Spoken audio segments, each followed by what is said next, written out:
Hello, everyone, and welcome to today's session. We will be getting started in just a couple minutes. I just wanted to remind you of some chat box etiquette to just please only use the chat box for your questions or if you have any comments as we're going through the session. Welcome to today's session. We will be getting started in just a couple minutes.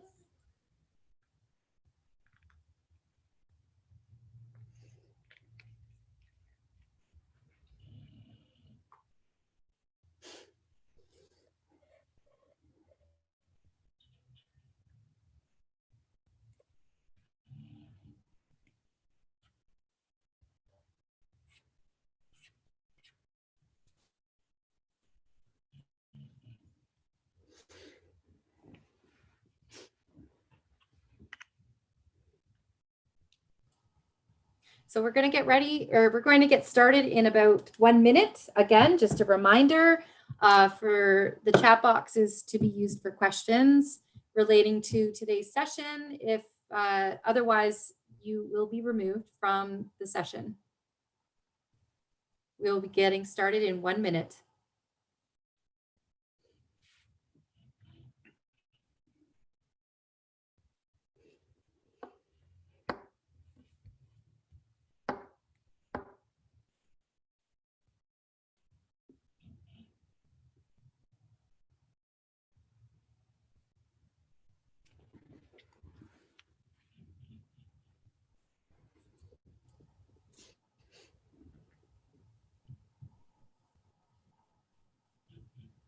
Okay, so we're going to get started. Welcome, everyone. My name is Jody Williams. I am the Indigenous Education Lead for Dufferin Peel Catholic District School Board. We're really excited to have you join us today for our session. It's my pleasure to introduce our guest, who will be spending the next hour with us and providing some really important information. As hopefully you're aware that we are in what Ontario has deemed as Treaties Recognition Week. So it's an opportunity to learn about the treaty relationship that exists on these lands and to dive into some of the history and understanding behind that, and hopefully to bring it back around to today and our relationship between Indigenous and non-Indigenous peoples, as well as the land.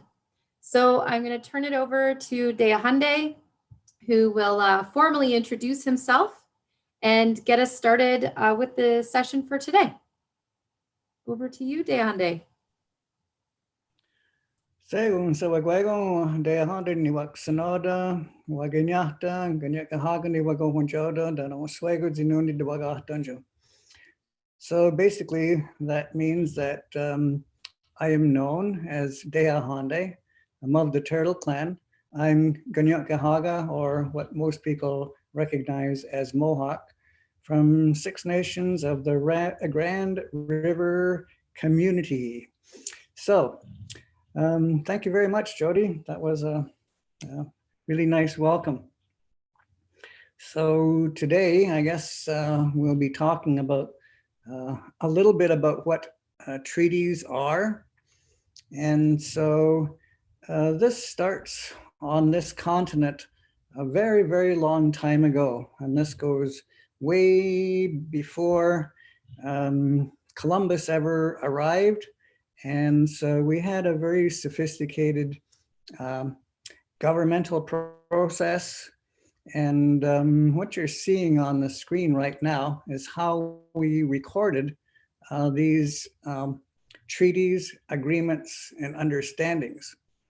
And what we used is called the wampum, and it has a very long history too. So maybe if you want to know more about that, we'll come back to it at the end of the presentation about the wampum itself. So we're going to start here with that one to your left, which has like two squares on each side and then what looks like maybe a Christmas tree in the middle, but it's not really. That one is what we define as, in English terms, a constitution, which is kind of like how the whole thing works together, all the different nations. Originally, here in this part of the country, going all the way down towards New York, was all our original territory. And so from one side of that belt to the other represents a swath of maybe 250 miles wide. And these were the nations, the original 5 nations that lived here prior to what is known as discovery. It's not really discovery, we were already here. And we had a very sophisticated way of organizing and remembering. And so this here is a representation of how our nations operate. And I'm going to start with the center there, because that's what we call our central fire. And that's kind of like the center of the government. Like in Canada, it's Ottawa, and the United States, it would be something different, like Washington, where the government buildings are. And that nation in the middle there is that what looks like a tree is actually the flame. So that flame represents where all the nations come and they gather there to discuss their business. And so that square on the far right, that purple section in the middle of that, that represents the Mohawk territory or their land. And then there's a white line of a wampum that connects the two, which means their neighbor next, starting from the right, moving to the left, in between the tree and the far right is this next nation is the what's called Oneida Nation. And that square in the middle again represents their lands. So they're connected to the fire. And then moving to the left, we have the next nation there, which is now known as the Cayuga Nation. And there's a square in the middle there, the purple square in the middle, is their lands. And to the far left now is the physical location of the Seneca Nation. And again, that little square in the middle represents their lands. And so here on this continent, a very long time ago, we don't know exactly what year, but we know it's somewhere between 1,500 and maybe 2,000 years ago, these nations and all the surrounding nations were all at war with each other. And so it was very, very disorganized, very dangerous to go out anywhere. And so we were constantly at war with each other. And then we have one who becomes known as the peacemaker, who comes and that's a very long story too, but basically what he does in his whole lifetime, he spends getting these 5 nations to form the very first League of Nations, way back, like I said, over 1,500 years ago. And so he organized them in this way. And this was based on the very old concept of how we had organized ourselves way before the wars had broken out. And so these white beads, if you will, that's connecting them all, that represents the peace between them. And we coined the phrase, bury your hatchets. And that fire in the middle there also represents the tree of peace. And under the roots is where we metaphorically bury our weapons so that we would never fight each other forever. And that was the compact, that was the understanding, and that's the significance of this particular belt. It also has different patterns in the beads, and they all have significant meanings as well, but we don't really have time today to go into all of those intricate things. And there's some of them, we don't even know what they mean anymore, but they have, you can see differences in colors going across the background. And moving to the right, the bottom right, you'll see a circle and a bunch of strings coming into the center. That represents basically the same, yes, the same thing as the what's called a Hiawatha Belt. And those strings on the outside, there's actually two strings, and they're wrapped together in that outer circle. And that represents the male and the female members of the nation. And so we're made up of men and women, and the strings that are coming down in each represents each of the families that belong to all of these 5 nations. You'll see the long string right in the center. Well, that represents the Onondaga Nation, which is the same symbol that you see as that, what looks like a pine tree in the middle there, maybe a Christmas tree. That represents that nation's chief.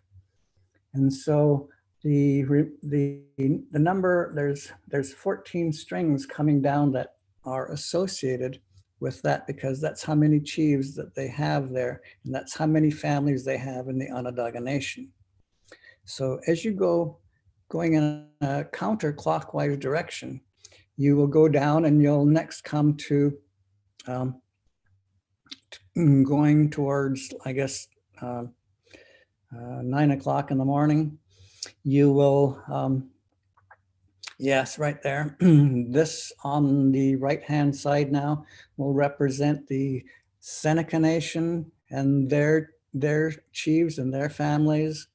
And then going down towards the bottom section, that would be the Mohawk Nation. And then you go further to the right, and then this is where all the Oneida Nation families are. And then going up towards the center again, keep going, that's right about there. And those are the Cayuga Nation and any other such nation that we took into the Great League of Peace. And so it's quite often referred to as the Great Law, but law is not really a good word, because what we're talking about here is we're talking about an organization that represents democracy. In other words, it's all ruled by the people.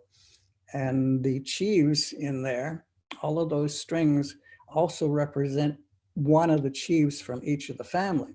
So if you go around and you count them all, there's 50 chiefs altogether that make the decision for all of these 5 nations when they come together to do a council. And so that's one of the oldest belts that we have, showing how we organize ourselves in a governmental way, because it's blended in with many, many things that keep our families safe. And there's responsibilities also that go with each of these titles, just like we have in Canada or United States, where you have a parliament, and then the parliament is broken up into different sections with different responsibilities. And then you have the other things, the portions where it deals with justice, and then how that justice trickles down into the community, where you have protectors, if you will. We say protectors. In Canadian terms, you'd call them police or OPP or something like that, you know, Royal RCMP and all of those people who enforce the law and protect the people. So that's how our organization was orchestrated. And we had also other agreements with other nations who were here. So it's not every nation that was under this. We were sort of at the time reaching out to other nations continually. And if you know where Quebec City is in Quebec, from about there, coming down towards us, the Great Lakes region, all along the St. Lawrence River, all around the Great Lakes region. And then you go down the coast, United States coast, going all the way down to Virginia and what's called Chesapeake Bay. All of those nations we had alliances with. And that means that if anybody from another territory would come in, and we had to know about it so that we would protect our lands and keep peace, so that everybody was, respected, and how we would hunt, where we would hunt, and we were in contact with each other continually throughout this entire time. So it stretched, I don't even know how many miles it is. It's a long, huge swath, basically all down the East Coast. All the different nations also understood this great peace and participated in it, and were aligned with us. So in other words, we were all watching each other's back and making sure that everybody's fed and everybody's taken care of, and if there were any trouble or anything like that, then we had all these other nations to contribute and say, hey, no, you can't come in there because this area belongs to this nation, and we're with them as well, and we're holding the peace together. And that's how we kept the peace in this country. And so the next belt we're going to look at is what's called another agreement, which is called the dish. In English, they say with one spoon. But in our way of looking at it, it was just described as the one dish. So that one's a long belt. And in the center, it's on a white background. And so that belt on that background is the next slide. Oh, yeah. You can see it on this coin, I think. Yeah, you can see it on that coin there. There's a belt there, and we'll look at it later. And that's a representation of how our governmental system rubbed off on the United States when they were forming their colonies. So on the left-hand side, it says Haudenosaunee right down at the bottom. Well, that's our confederacy. And then you can vaguely see that belt, sort of like an S shape.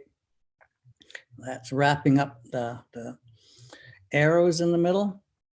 Well, that one there is just a graphic representation of how we thought about it. And the arrows in the middle, if you count them, they're the original 5 arrows that represents each nation that was wrapped in this piece. It gets bigger afterwards, but that's the initial beginning of it. And so when the United States was forming its colonies, it used our format of organization of governmental nation, because when they came here, they were influenced basically by the places that they came from. And because they needed a new way of thinking about how they were to organize themselves, they used our governmental system to take parts of that. And we have, if you look on the right-hand side, it's the American symbol of what their national symbols are. And you can see we don't specifically mention the eagle on our belt, but we do have tellings about how that represents something. And so that's that central portion there. You can see that big eagle, and they put their stars and stripes on. And the stars on the top there, and then the stripes on the bottom. That's representing the 13 original colonies. And so if you look on the left-hand side, they also wrap 13 arrows together, and you can see the similarity of where they got that design from. And so it was the Americans who first copied our way of government because it represented democracy. And even though that's changed over the years a little bit, we still operate our democracy the same way. And basically, it's the people that make the choice. And I guess I didn't hear what the results are from yesterday with Trump down in the States, whether he won or not. But that's sort of like the vote, when it's the people that decide who is going to lead them. And we like to choose the best leadership. So that those two symbols represent that. And now, so just to interject here, because there's quite a few questions that are coming up in the chat box. Right. So before you move on, I'm wondering if you could maybe answer a couple of them. Sure. Because they were in reference to your previous slide. One question was, is that a circular wampum belt? So if we go back to this image here, the question was asking about this circular image. Is that the question, I guess, is that a wampum belt? Yes, it is. It's not a belt per se. I think the word belt is kind of a contrived idea. And we didn't have a particular format because they tend to be long like a belt and narrower. I think that's where the idea of belt came in. But what we, you see, are that wampum, those are actually individual beads. Those individual beads are circular, and they're a little long. There's a good picture of it right there. You can see each bead in the string there. Well, that's how these other ones are made up. And there's two parts of the shell that we use. So there's a white portion of the shell you can see on the right, and then there's purple as well. And that's what we use. We carve out different portions of that shell to make these beads. And that's what tells our story. See, these shells come out of the water, and that's a reference to us as human beings. We, our early beginnings here on Earth, we understand that the Earth was completely covered with water. And water, being a giver of life, refers back to us as human beings as well. And that's what it means in our way of looking at it. So there's white beads, and then there's ones like here that have multicolors in them. And then there's others that we've just chosen the purple to make a background or something like that to make it interesting looking design. And when we string them together like that, it reminds us of what the agreement was. And so when we put these together, we have agreements, or basically what Canada and the United States calls treaty. It's the same thing. It's an agreement, and it's an understanding of how things are to be. So I hope that that helps with that. So when we do the circle, it's done the same way with these beads. So another question that's come up here is, who were the wampums given to, and what did they have to do to get one? It is kind of like a treaty, or in English, they call them laws or understandings. So is it possible to own an understanding? Yeah, these are the actual documents as like they would sit in Parliament. So ours would be the same way. We do have personal ones as well, and that's a very different thing. I hope we have time to get into more of those personal ones, but maybe towards the end of the session, I'll talk more about those personal wampums, and those you have for a special reason as well, and I'll tell you all about that. So if we can go on, and we have a lot to cover here. So there's these beads, and you can see that picture there in the center. It has a good detail of what those wampum shells look like. And this one here would have followed our, our protocol of peace. As you can see in the background there, and you've got a number of different colors in the center. And that white all the way across there represents a bunch of things like peace, friendliness, friendships, and equality.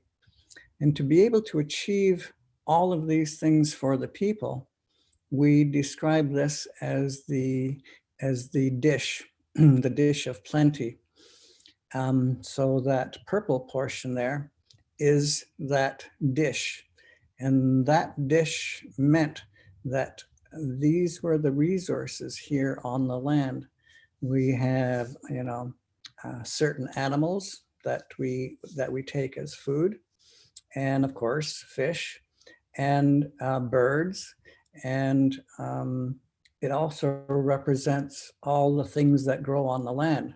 So on the land, we have our medicines, and we have our crops, we have corn, beans, squash, and it just goes on and on of all different resources that we have. It all comes from the land. And being on that white background there, that means that this is all peaceful sharing with everyone. And there's a little upright white portion in the middle.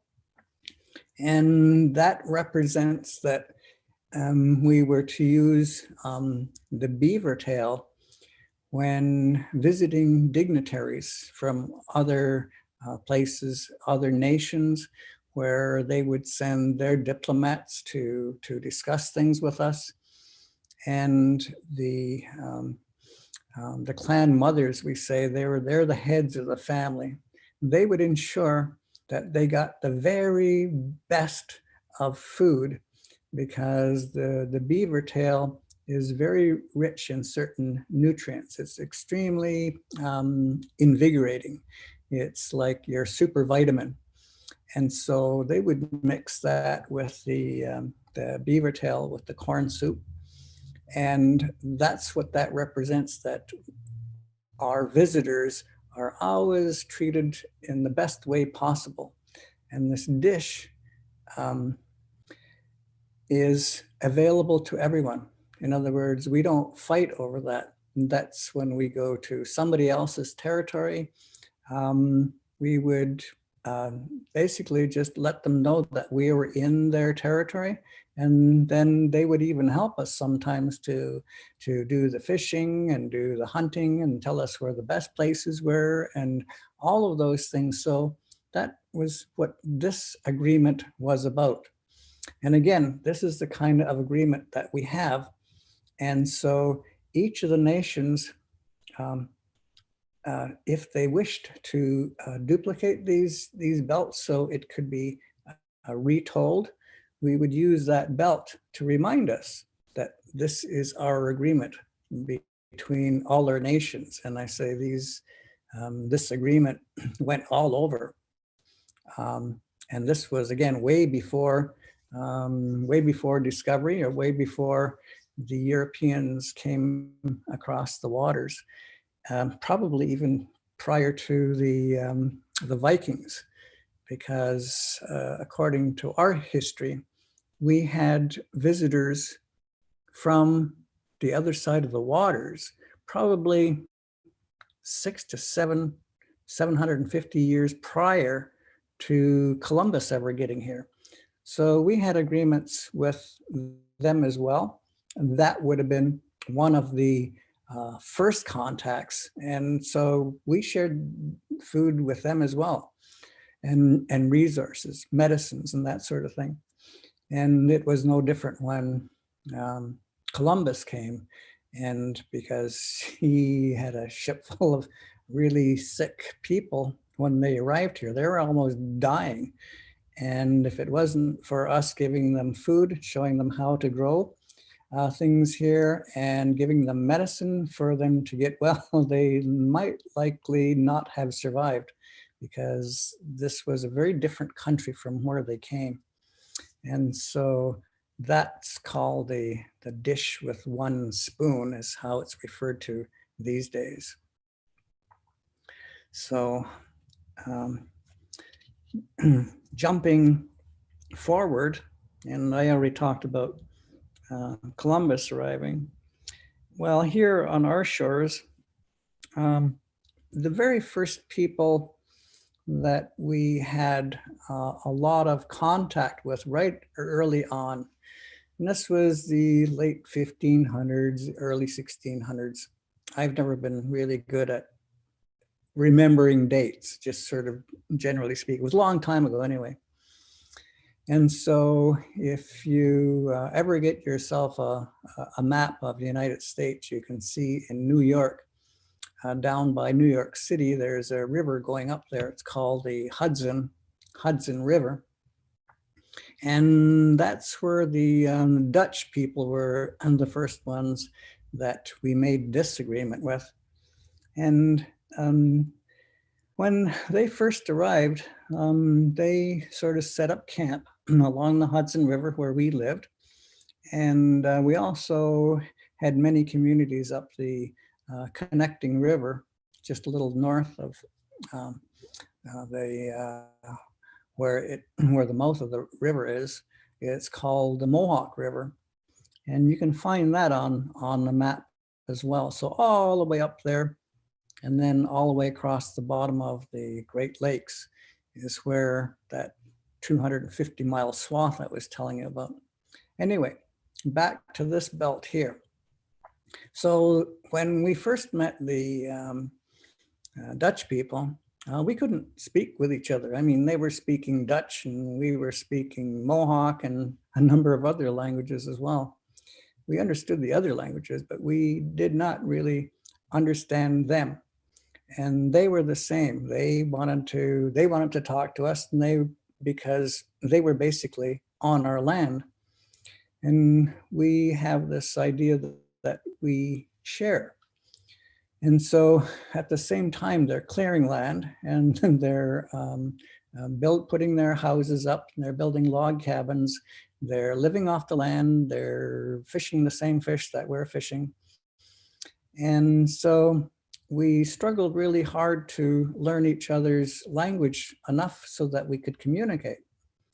And when we got to the point where we were communicating and we were speaking with each other, it was desirable, it was needed actually to have an agreement on how we were to live together. And so the Dutch had this idea, and they said, oh, we're going to be your parents, basically. We're going to be your big brother, and we're going to look after you. And our people thought, no, that's not really what we have in mind. We have in mind coexistence, an equality. And so we then introduced them to our way of thinking about a contract of how we're going to live together, peacefully. And so this particular belt is called two-row. And you can see the two purple rows on there and how it's divided up in the threading right down the middle there, you can see these two rows represent, one row is the European, and his laws and his ways of doing things, his religion, how he runs his government, and all of those ways that they have, which is peculiar to their nation. And so that we call the ship. That's their ship. So they came in a ship, and sort of like because we were living on the water, so did we. We traveled. That was our way of travel. And so the other purple stripe, that represents our canoe, and it represents the same thing.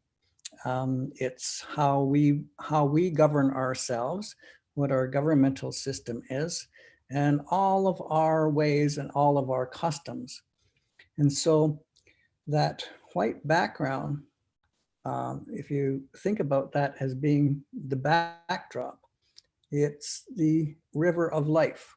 Those three white stripes represent the river of life. And we're going down this river side by side in each of our respective ship or canoe. So that canoe represents all of the things that we do in our own way. We have our own government. We have our own belief system. We have all our own ways. And we said to them, here's how it's going to be. We are here, we're going to share the land, we're going to share the resources, but what we don't share is we don't share each other's ways. In other words, we're not going to tell you how to run your government, because that's none of our business. We have our own government and we're happy to just coexist. And so it's an agreement of non-interference, which means that we don't want to interfere with anybody else's way of thinking. So then we just keep on going, and we say the first row of white in the background there, that represents peace. So we're going to do this in a peaceful way. The middle stripe there, that would represent the friendship, so that we're both traveling down this river of life, and we're going to do this in a friendly way. And we're also not going to interfere with each other. And so that's the bottom stripe then would represents equality.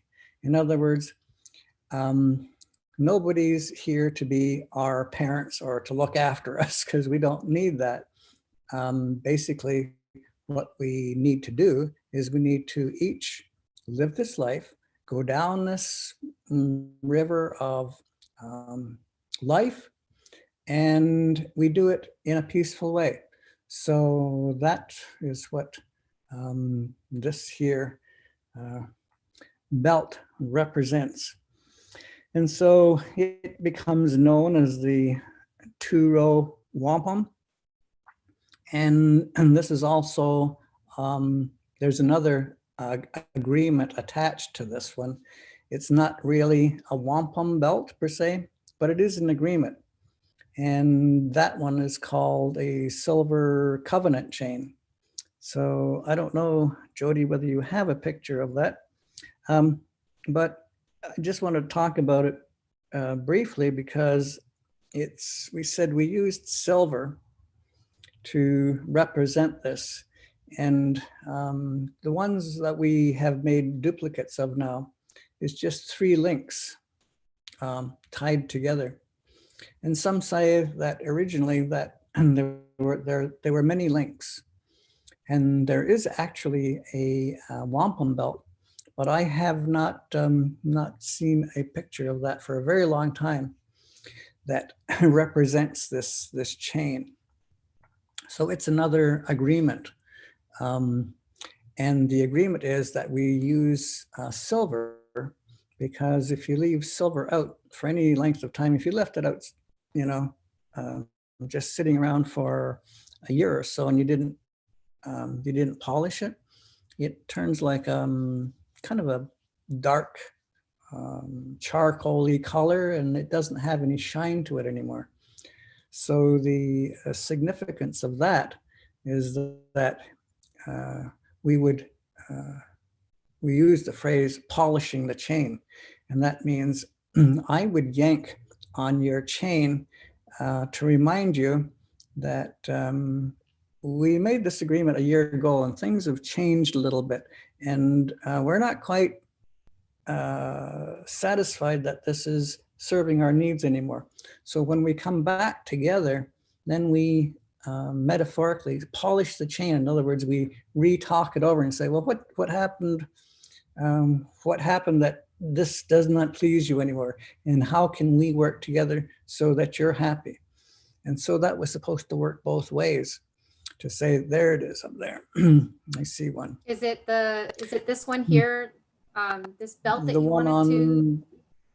That's a different one. That's Okay. the friendship belt. That plank one. Yeah, that one with a plank on them behind it. This one. Yeah.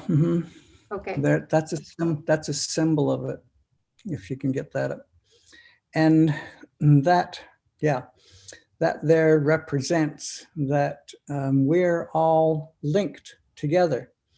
And so when we come together and we talk about these things, what we're basically doing is we're resetting the peace, where we're reinforcing the friendship. We're doing this in a respectful way.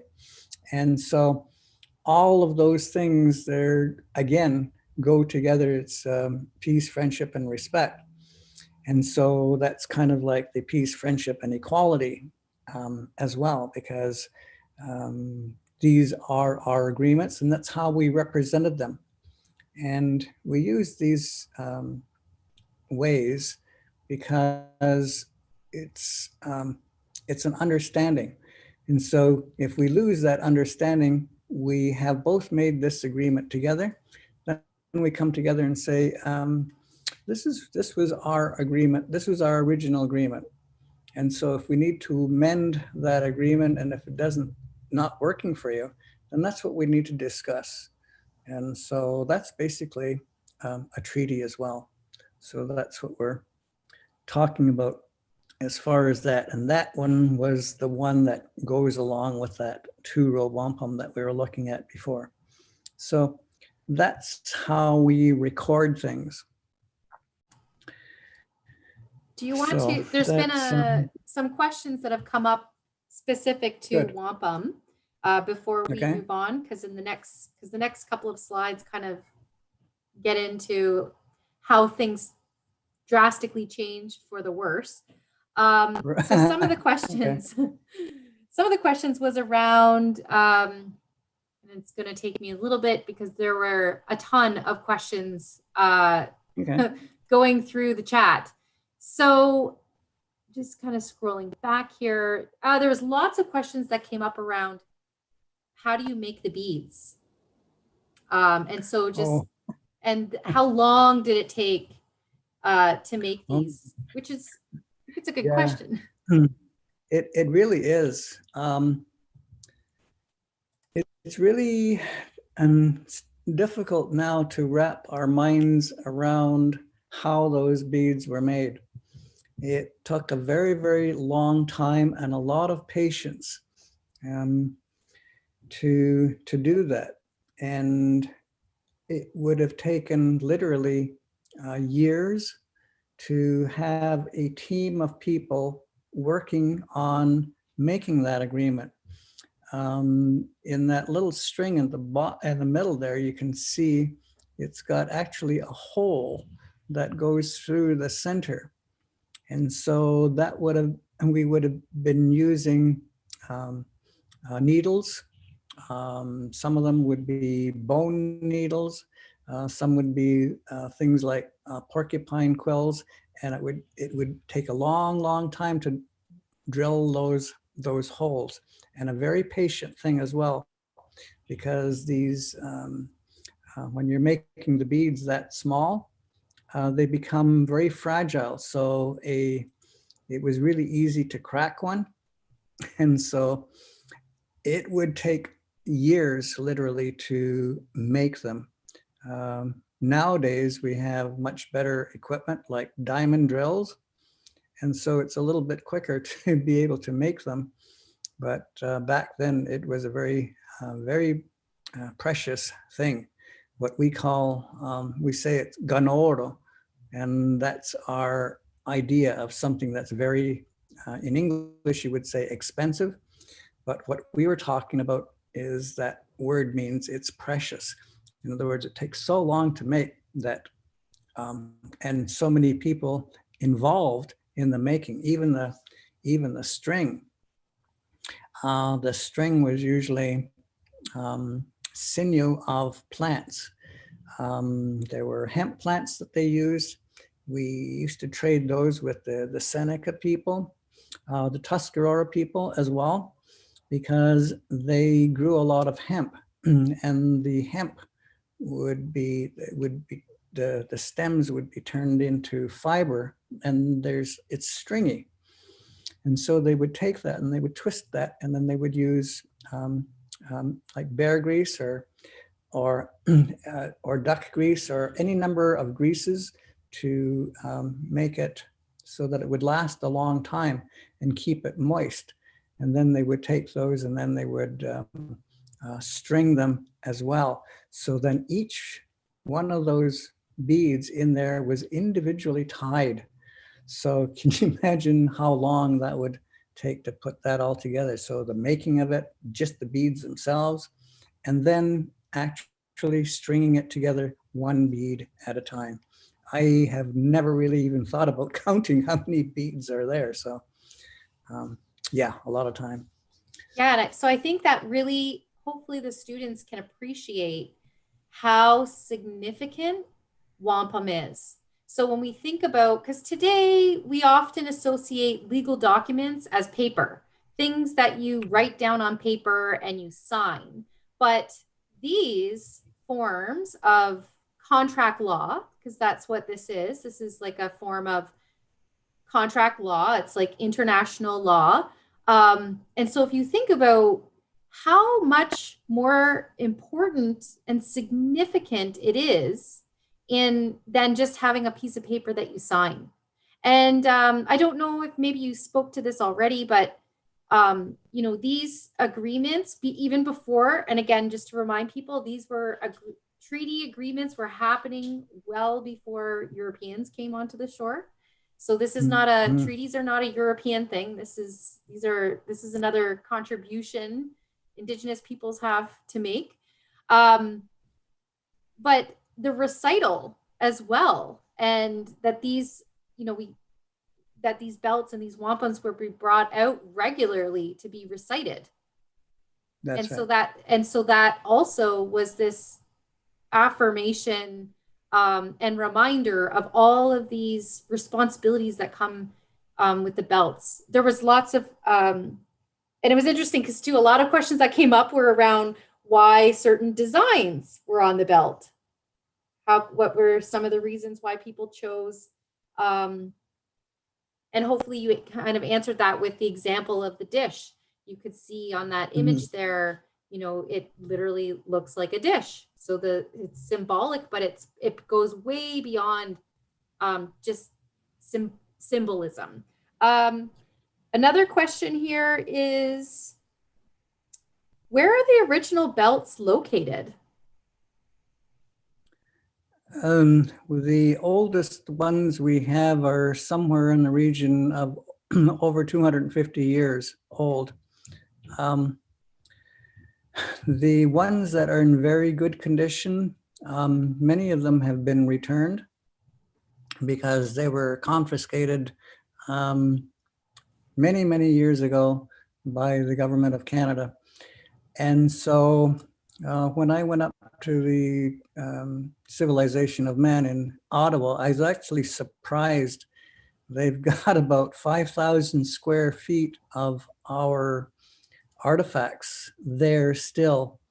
And some of these old wampum belts, the string has actually disintegrated. So the way they sit, if they're disturbed, you've lost all the value of it, because each one of those beads were placed in a particular place for a particular reason, for a particular recital to be told. And just as an example, that very first one you looked at, and I called it the Hiawatha Belt, and it had that tree in the middle, or the fire in the middle, and then the four squares on either side.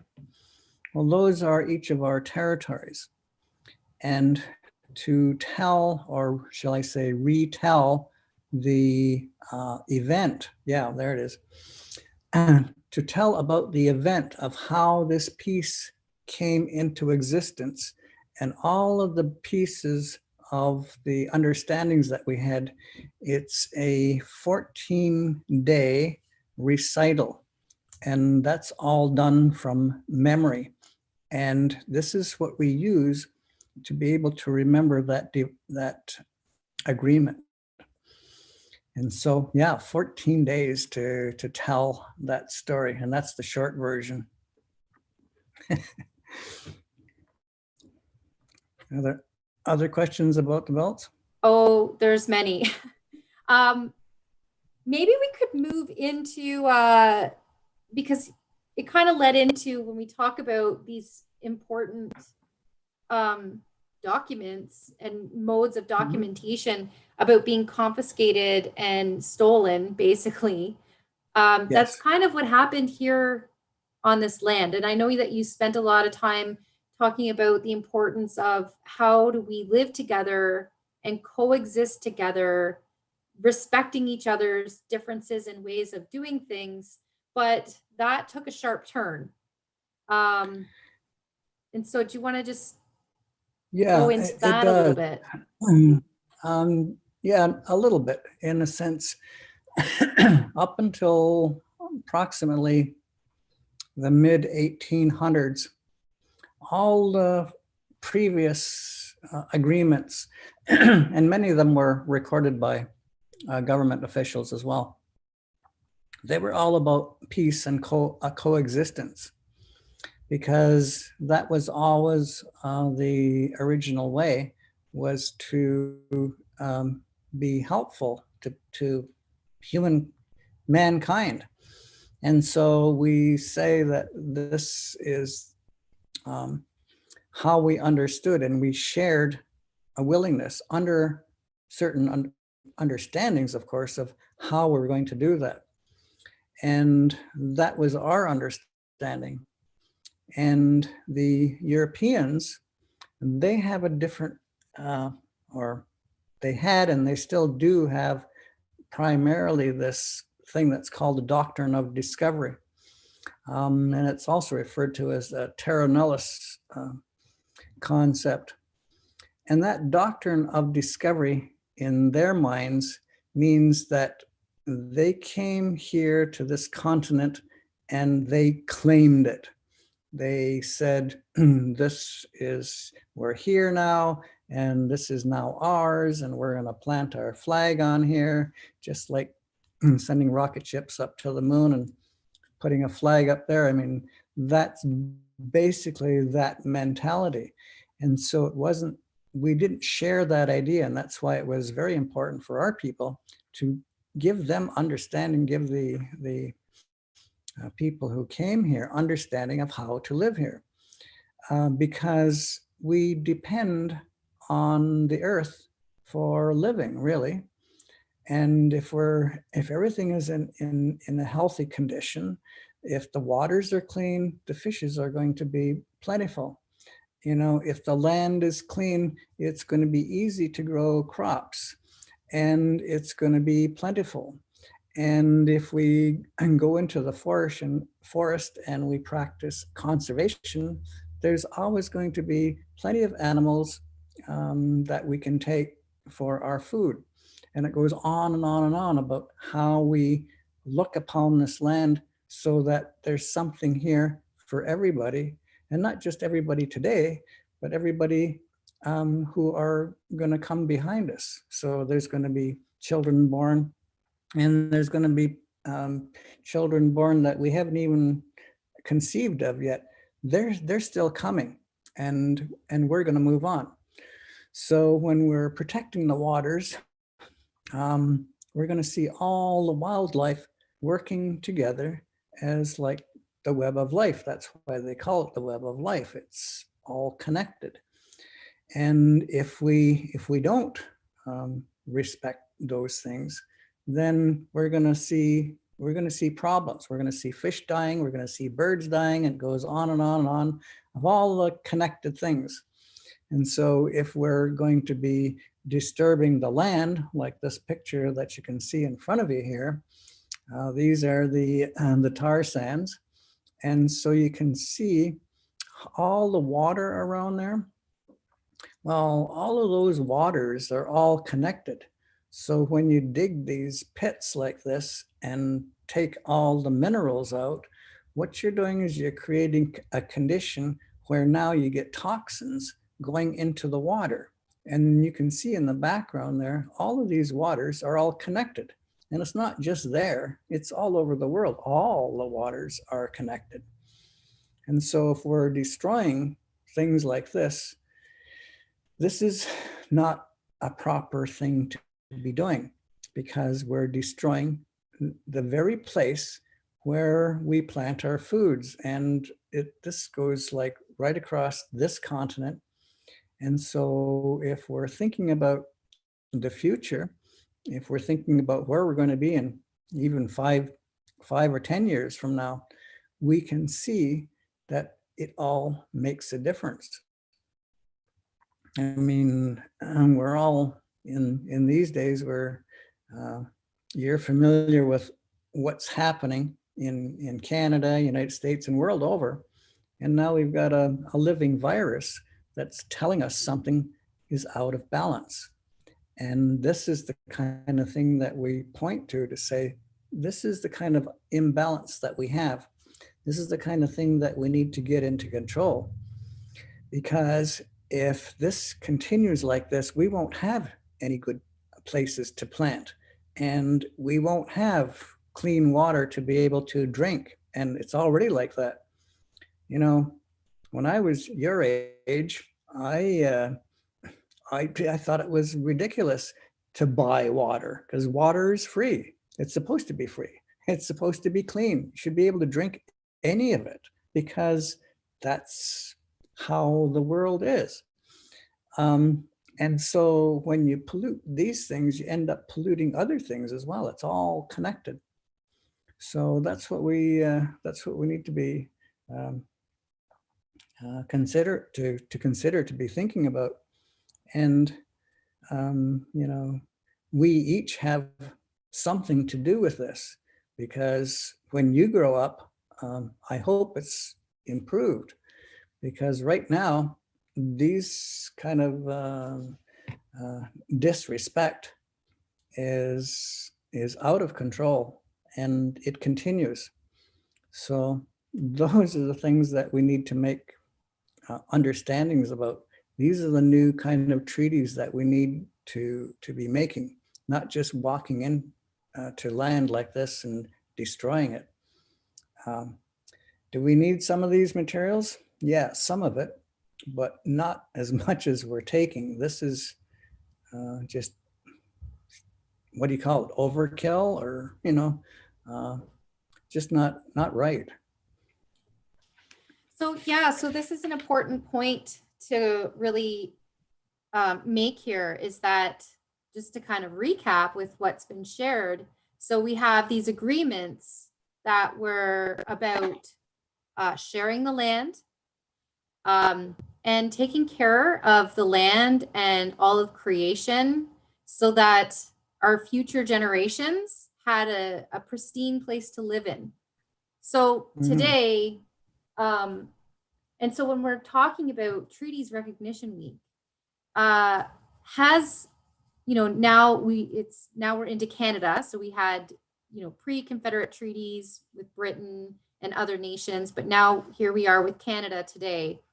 Has Canada upheld its end of the bargain in terms of these agreements, based on, and hopefully the kids can make that inference here looking at this picture? Yeah, unfortunately, they have not. And it really hurts to think that the government, in all its supposed wisdom, ignores our agreements. And that's the problem that we're facing. I wouldn't say problem, it's a really, really big concern. And treaties are being broken today. As we speak, we've got the Mi'kmaq people out west who are having a really hard time just fishing. And something that was an agreement that was made a long, long time ago, and they're being prevented from fishing. There's so much trouble going on here at Six Nations, really close to Toronto. We see here a situation where our lands, they're developing on our lands, and it's the government who's allowing this to happen without regard of who the land belongs to. They just think they can come in and say, well, we're gonna build a development here, and as long as we talk to you, that's consultation. No, it's not. It's that's so sad to know that's going on in this day and age. So you even go out west, the same thing going on there in Wet'suwet'en territory. Those oil fields I showed you there, where they're pulling out crude oil, they have an agreement with China, who's heavily invested in there, and they want to now ship it out and right through our territory without even asking. They just, and the danger of these pipelines, crude oil is very corrosive. It means it's kind of like rust. It's like sandpaper. When it's going through those pipes don't last very long. And there's a high probability that there's going to be a spill. And where's it going to go? It's going to go on pristine land. It's going to go on our hunting grounds. It's going to go into the water. It's going to go kill fish. And it's going to do a whole bunch of other things. And then they're shipping it, they're piping it down to the ocean. But before it gets to the ocean, it's all inland lakes.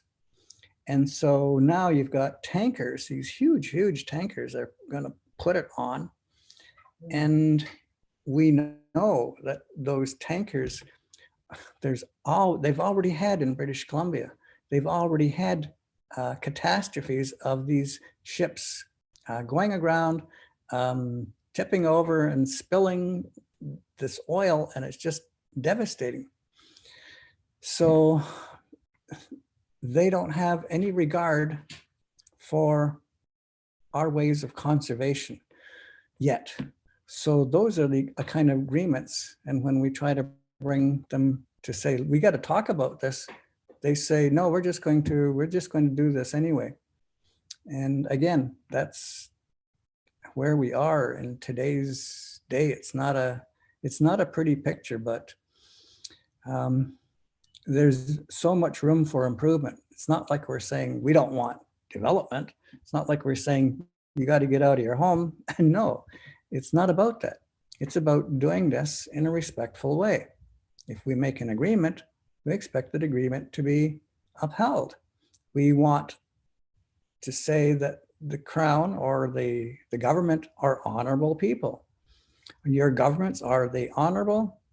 And if they are, why is this continuing of breaking our agreements? So that, in a nutshell, is where we are today.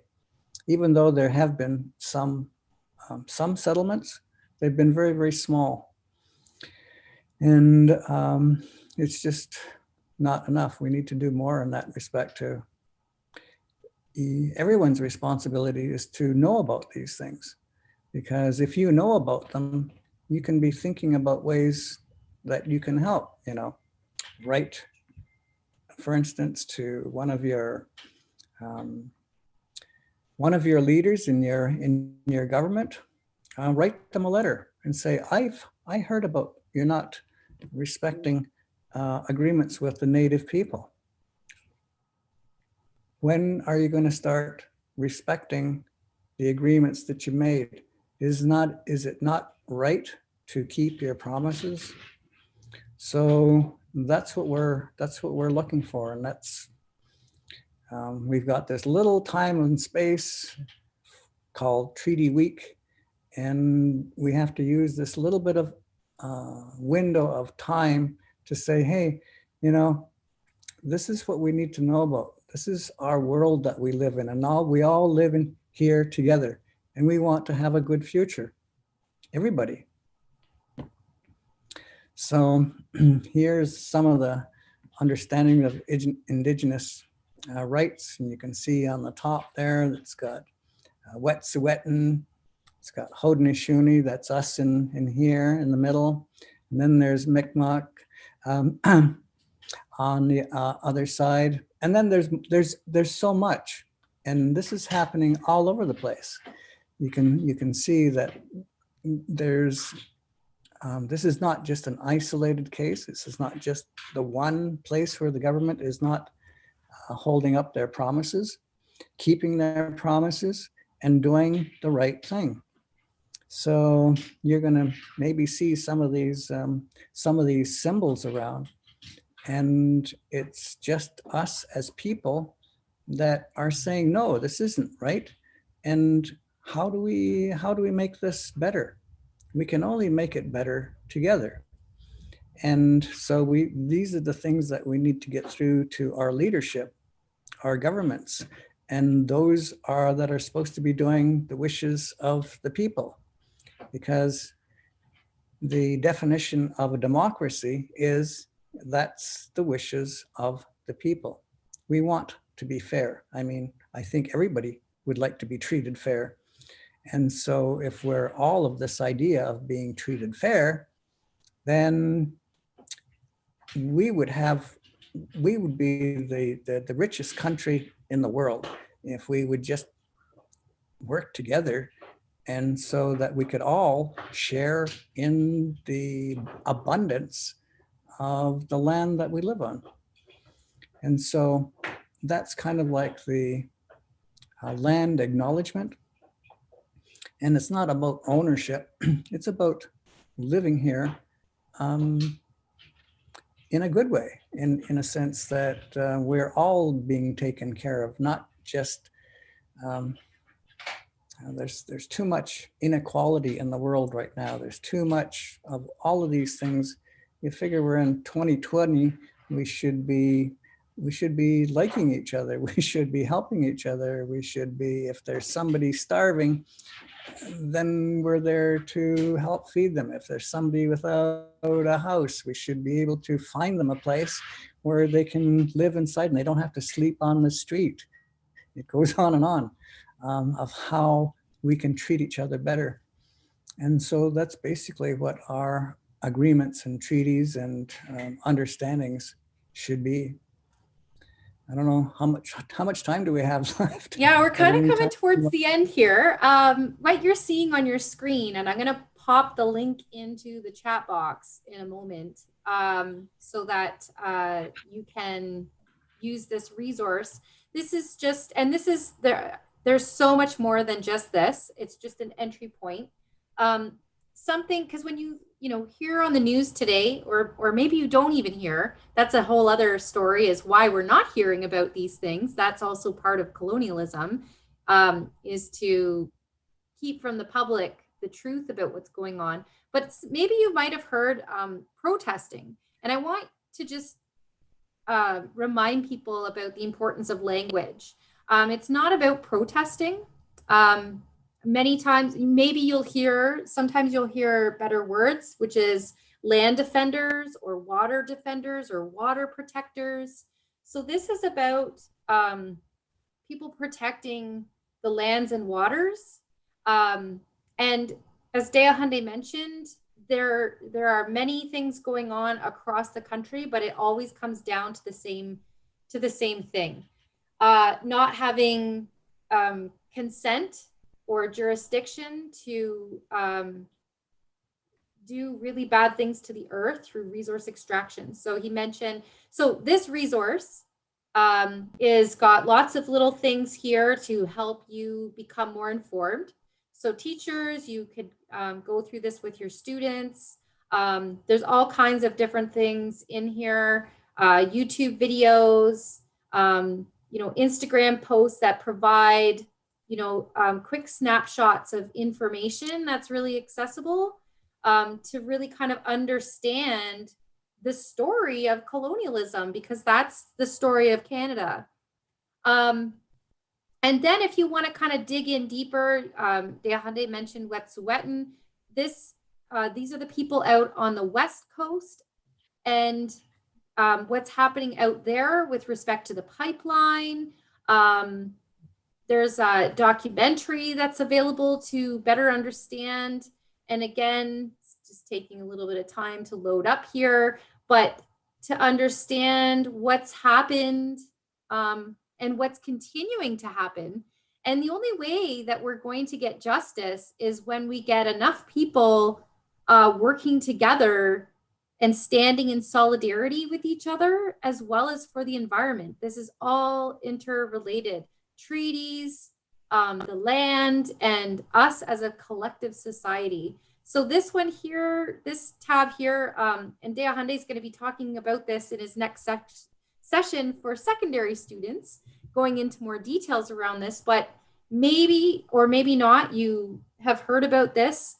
If you haven't heard about this, that's another issue.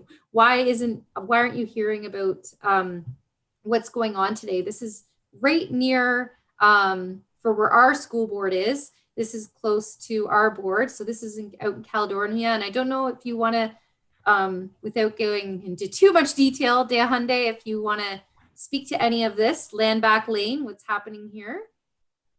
Yeah, this is our, this goes back a long time. And so very briefly, what this Land Back Lane is all about, there's a development going on, had started, and this land has not been legally sold. And so we have a story of a settler, and it's not just a story, we have the documentation to prove all of this. There was a settler, what they call a squatter.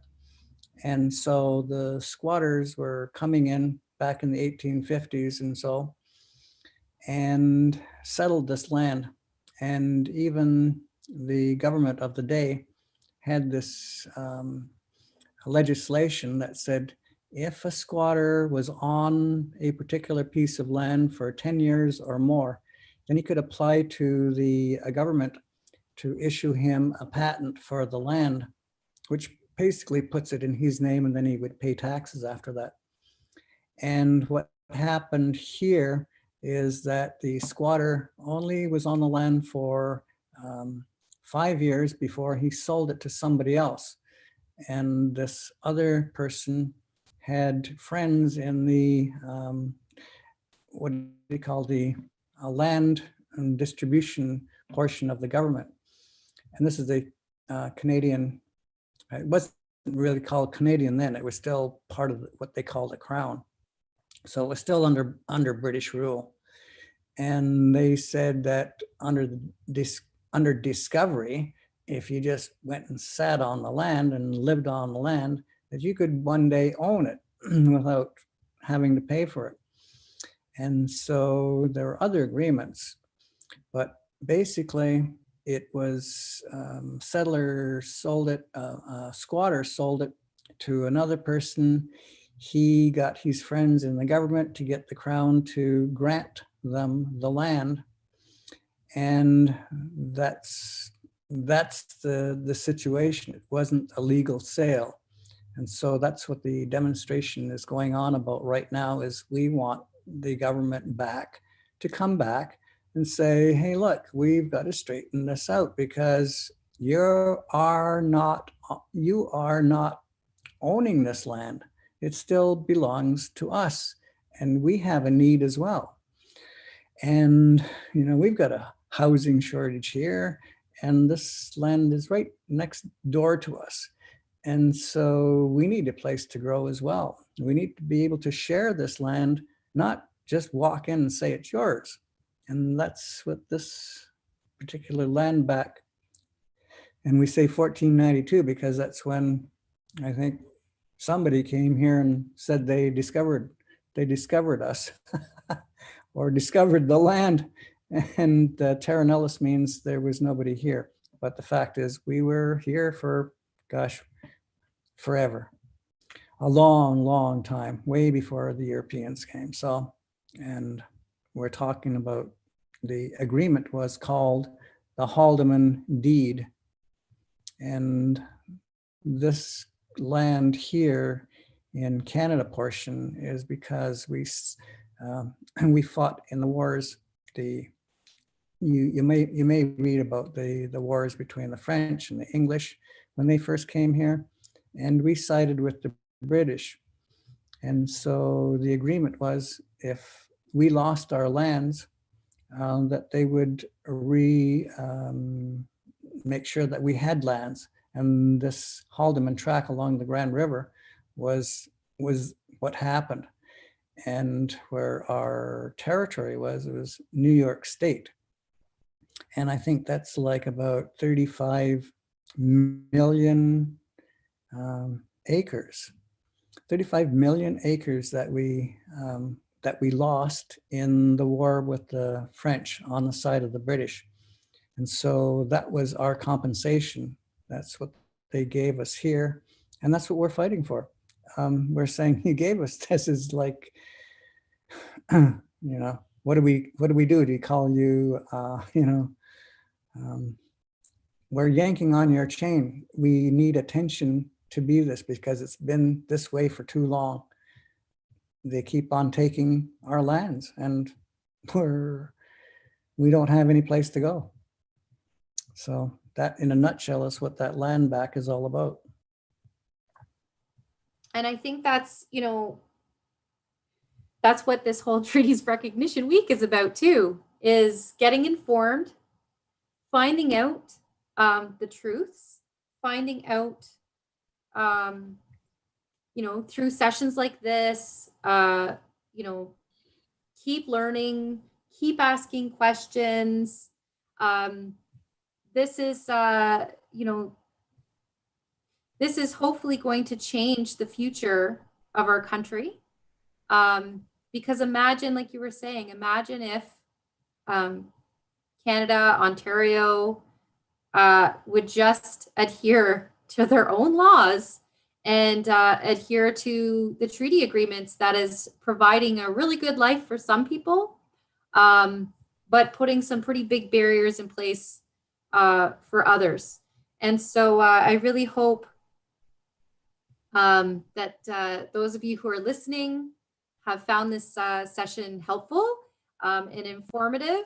And there were so many questions. Unfortunately, we could not get to all of the questions.